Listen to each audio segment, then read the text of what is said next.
Minister, please. Ladies and gentlemen, thanks very much for coming. I'd like to welcome you to this press conference by the High Representative and the Minister of External Affairs of India, Salman Khurshid. The High Representative will make some introductory remarks. Thanks, Michael. I just want to say what a great pleasure, Mr. Khurshid, it is to have you here on your first visit, but certainly not your last, to the European Union and to the External Action Service. We've been talking about the strong strategic partnership between the European Union and India and the opportunities that we have to expand that partnership into new areas. Our partnership features regular political consultations and growing ties actually between our civil societies, which we place great value upon. We're looking, of course, to develop our links in political terms, on security issues, on trade and investment, science and technology, the whole range of economic cooperation, and also on energy, an issue that we've touched upon today. The relationship we have is founded on strong, close cultural and historic ties, and I think those have become deeper and wider since we established our strategic partnership in 2004. We also work together with a common objective of promoting global peace, stability and prosperity. And as we've discussed today, we're committed to ensuring that we conclude our free trade agreement as rapidly as possible. So, Minister, we took stock today of where we are. We looked forward to the summit that we'll have this year, and we've also had the chance to talk around the issues that concern us in our neighbourhoods and across the world. So as I began, Minister, may I thank you so much for coming. It's been a delight to meet with you, and I very much look forward to collaborating with you in the future and to continuing to develop even stronger relationships between the European Union and India. Thank you. Thank you very much. Your Excellency, Baroness Catherine Ashton, friends from the media. This has been an absolutely wonderful and delightful exchange. And I think that we met in the spirit of friends who know everything about each other and yet want to hear, to get the flavor and to enjoy the moment. And that's the spirit in which we had the discussions today.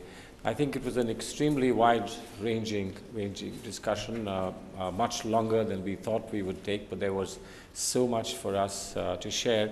And as Excellency said, the critical and the central point of our work together today was to look back and see how much has been achieved in terms of the decisions that were taken at the last summit, and how we prepare for a very tangible impact of the decisions that can be taken and announced at the next summit. And I think we've done a great deal of work to broaden and expand and widen our strategic partnership that we value enormously.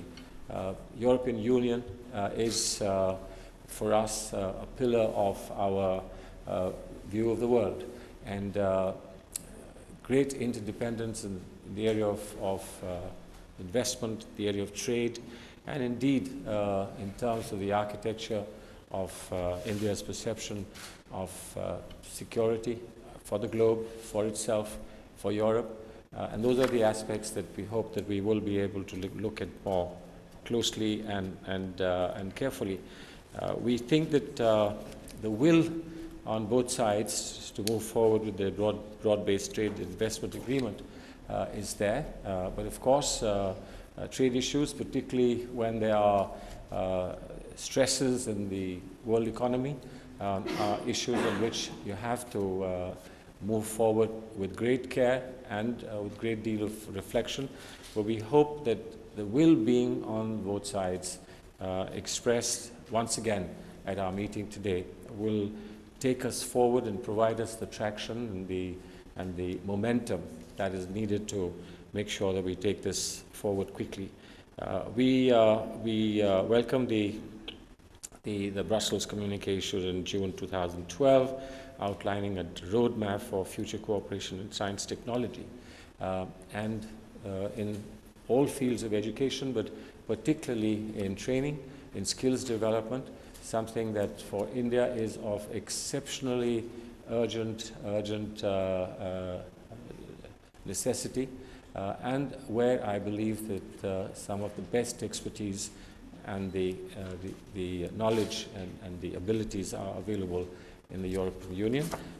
We do have, with individual countries in Europe, we already have existing arrangements and programs for skills development, but to take that to a higher level and higher plane for a country where 65% of the population is below the age of 35, or perhaps below the age of 30. So that's both our challenge as well as our opportunity, and we hope that we will take this opportunity together. We're also, this is a good occasion for me to say that we are looking forward to partnering the Europalia India Festival, which begins in October 2013 and will go on till January 2014. We've looked at a range of issues of concern in our region, in the West Asia region. We've looked at relationships that are evolving relationships between the European Union and other countries in Asia and in Southeast Asia, certainly in the SAARC region, in the immediate neighborhood of India. And we've had both meaningful and, shall I say, comforting exchange of views. And I look forward to taking this further, and I'm certainly very pleased to be here in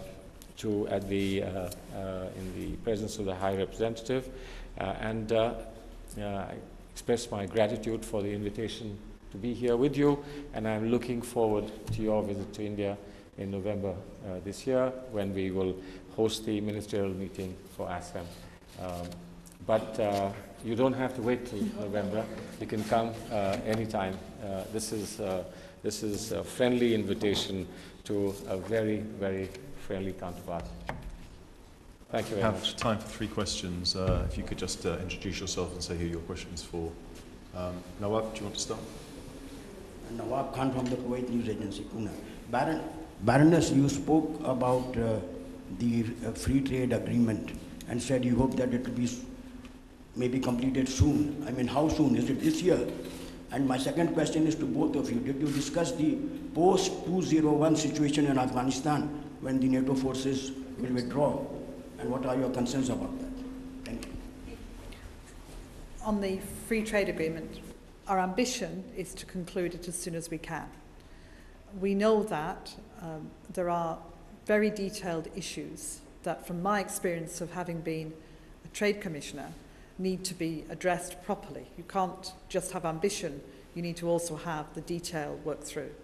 But we've both expressed again today our deep desire to see that happen as soon as possible. I never put dates on things because that's a hostage, but I do hope that we'll do it as quickly as possible. I'll just say a word on Afghanistan before I hand to the Minister. We have, of course, talked about Afghanistan. You know that I was in Central Asia recently as well, talking with all the countries around that region who have a particular interest in supporting Afghanistan.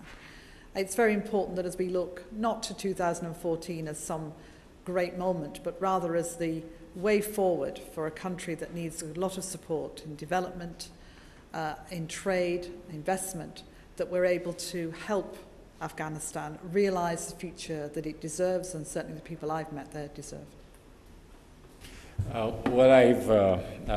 must say to you that what we've tried to emphasize is will, which is on both sides, and determination that we move forward with the free trade agreement as quickly as possible. But since the negotiations are being done by people who have domain expertise, we don't want to preempt their opportunity and ability to come to what will obviously be something that will lead us into a new era altogether. But our message from here to both sides and to everyone else is we want it, and we want it soon. I hope that over the next few weeks, months, we'll be able to give you some idea of the dates as well. As far as Afghanistan is concerned, beyond 2014, before 2014, and any time, if you look at the map, you will easily understand what I'm saying. We will be there because we are there. We cannot but be where Afghanistan is because we are in the neighborhood. They are neighbors to whom we owe a lot in terms of bonding in history. We have been part of them and they have been part of us in aspirations, in experiences, in collaboration, in cooperation.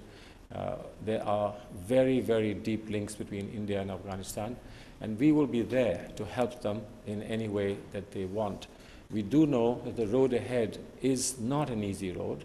There are major capacity building issues, there are major institutional issues and political settlement issues.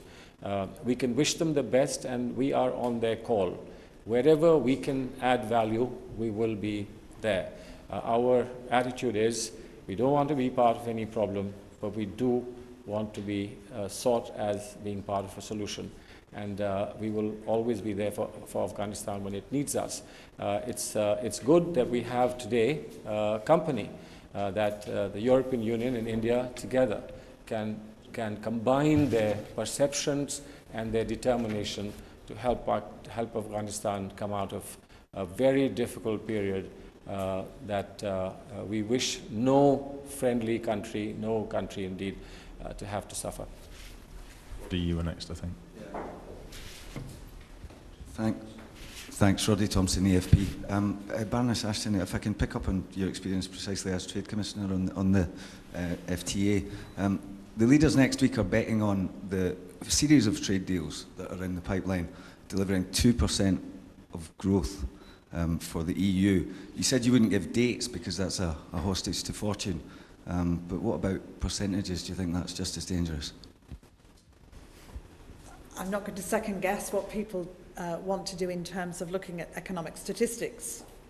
I think what we've consistently said, and I've certainly consistently said, is that free trade agreements are incredibly important to the economy of the European Union and to the economies of the world.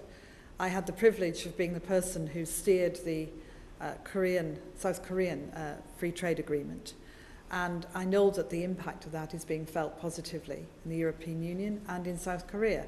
And by keeping trade open and flowing, we can help to strengthen our prospects for growth. So as a principle, it really matters.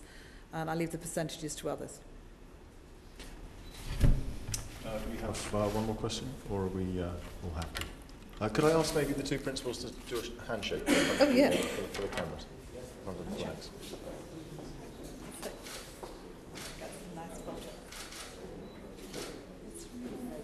Well, I'm really delighted. I'm sure that... Thank you very much for coming. Thank you.